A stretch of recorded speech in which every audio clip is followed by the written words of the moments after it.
Hey there, everyone. I haven't filmed or posted in a while, so I thought I'd update you about our spring planting. So out there's some clover that's been sown, and Matt's been watering that diligently, so having to go get totes of water frequently and watering it multiple times a day. And then I just completed this new furrow. This one has some of these Siberian pea shrub seeds in inoculant, and there's some spaces to put, I'm thinking, some herbs. And then I just planted this row of shelling peas. Those are supposed to be only 18 inches tall and prolific. We'll see if they are. And I planted a few more of the Siberian pea shrubs down there. And on down this furrow, I'm so happy. You know, when you plant seeds, it's always, faith and patience, an exercise in faith and patience, and it's paying off. These are Magnolia snap peas that I propagated at the old place, and they are thickly sprouting and getting their tendrils on them. And as you can tell, that's quite a long furrow planted up with those.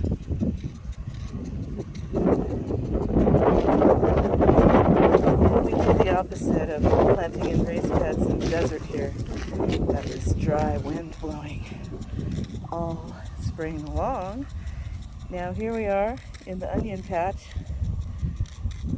and Matt bought 3 packs of different onions from the local garden club,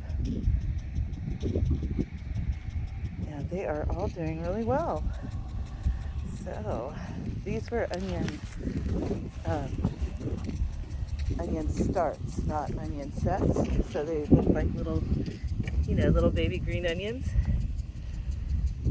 And there's supposed to be about 50 per group, and I just planted even those tiny bread thin ones, so it ended up being more like about 100 of each type, 120.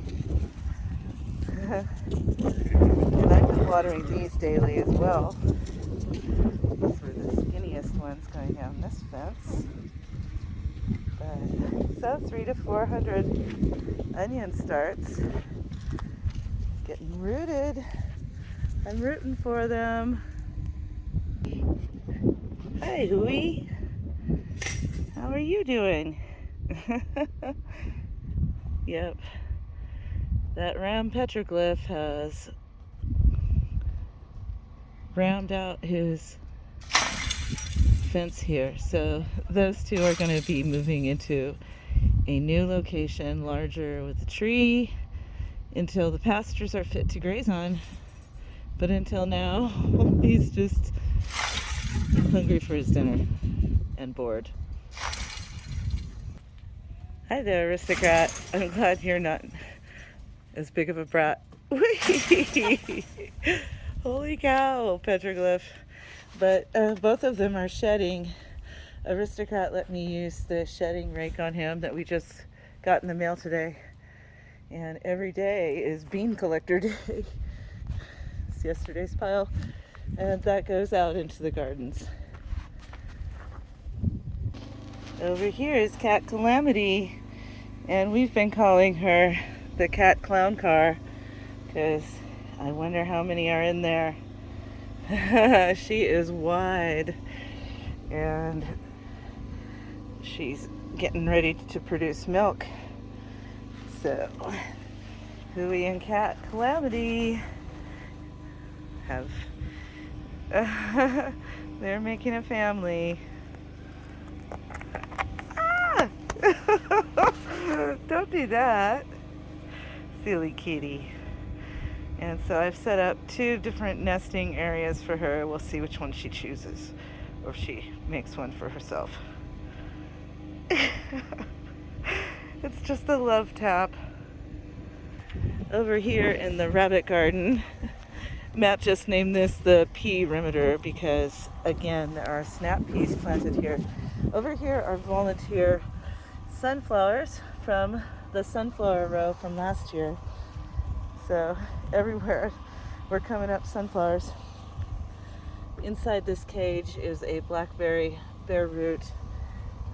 It was pretty crappy from Lowe's. It was barely existent, but still having faith and patience that it too will survive. Look at these snap peas though. So this is pretty heavily mulched, but they're still popping up through it. I love seeing that glaze of green on down the line. That is hopefully going to produce quite a magnificent quantity of snap peas. And these are the purple variety. They do have some green throwbacks in my experience, so we'll see if they stay purple or if they just mutate towards green. And Matt is over here watering another bare root bed that we are crossing our fingers and hoping will pop up. In the back row there's asparagus, and in the front row there's strawberry bare roots. And adjacent to those, in this basin, there's like 90 garlic cloves planted, and those are starting to come up quite nicely.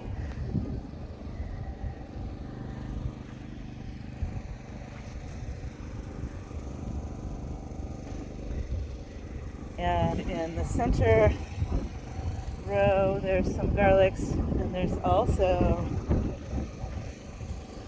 a few spinaches. And in the front row, these spinaches are getting their next leaves. So yay, spinach!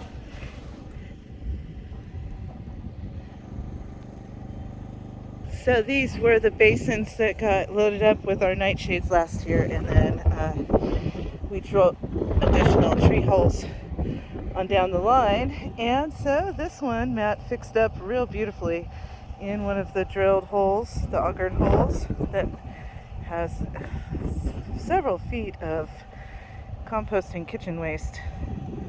Anyways, this is an apricot tree.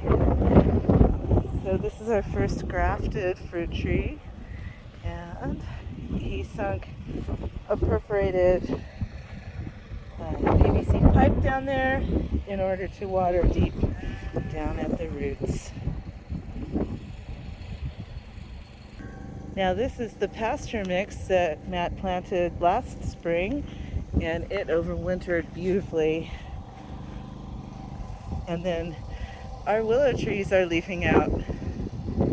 Over here in the island portion of the rabbit garden, as I like to call it, we did have some things that seemed to overwinter, but then the turkey was loose in here and rabbits, and so like that artichoke perished. But some things are still alive in there. We've got this rosemary's making a comeback.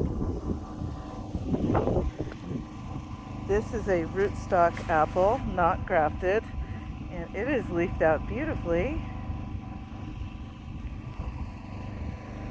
Over here, this Swiss chard got pecked and nibbled, but it's still kicking.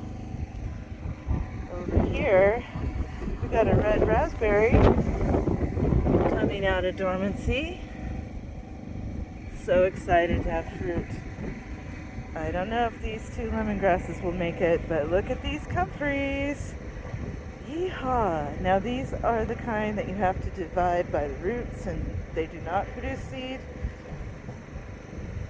So I'm really happy to see that those made it through the winter. And in the center, this little herb area, the thyme is alive. The peppermint. And over here, the garden sage. And those got heavily noshed on by the rabbits and by the turkey.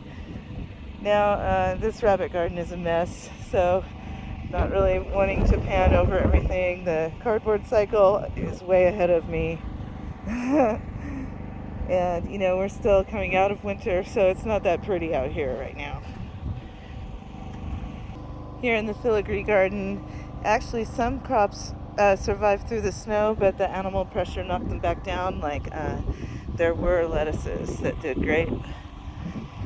There were cabbages over here that did great, but the animals pecked them all down. But check out the volunteer sunflower groups. So I'm feeling confident that this is going to just be lush with sunflowers. Look at all of those guys. Now this cage also has a berry, bare root. I think it's a black raspberry. And I was not impressed once I opened the package. It barely had any roots and its stem fell right off, dry as a bone. We'll see what it produces. Right, Hui? Over here, some carrots are clinging to existence. They were like champs coming through with the snow. As soon as the snow melted, they're like, hello, we're alive. Over here, this is a desert primrose wildflower that volunteered, but nestled in next to it is a spinach that overwintered. The whole spinach patch did great again until they got nibbled on. They don't like these as much. The parsnip tops are not as palatable, so we still have a few parsnips.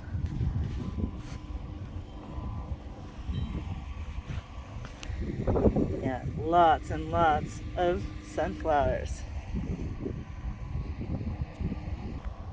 Hui is sitting pretty over here at the flower bulb garden, and I planted these in January.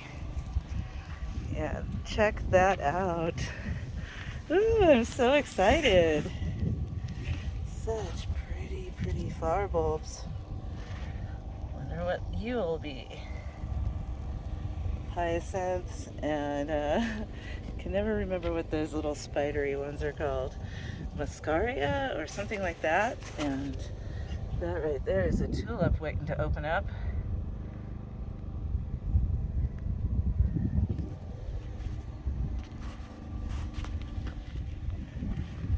Look at this color of hyacinth.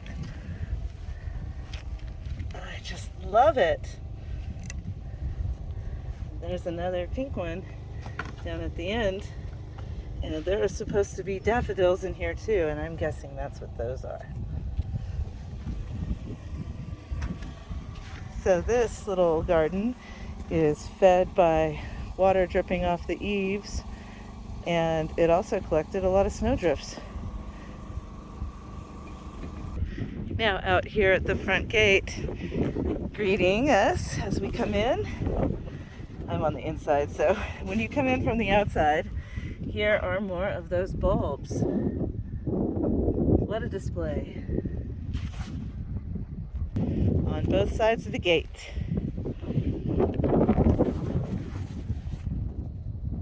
These out here could probably use a drink.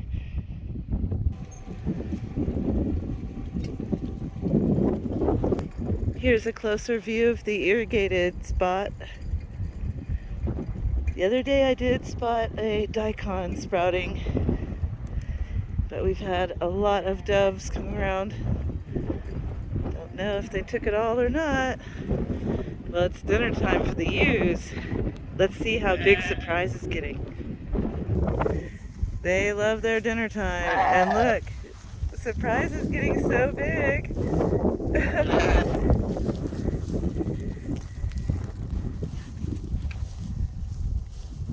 Look how big she is.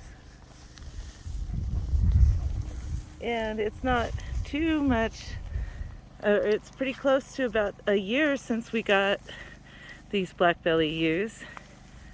And so she's about the size they were when we got them. Mrs. Robinson is shedding, of course. Everybody's shedding as hair sheep. And the others are getting so wide. And some of them, like that one with the white tip on her tail, Escapade, her udder is starting to get round. So these guys are expecting in May. All right, that's all that's going on here for now. Hope everyone is well. Cheers and blessings.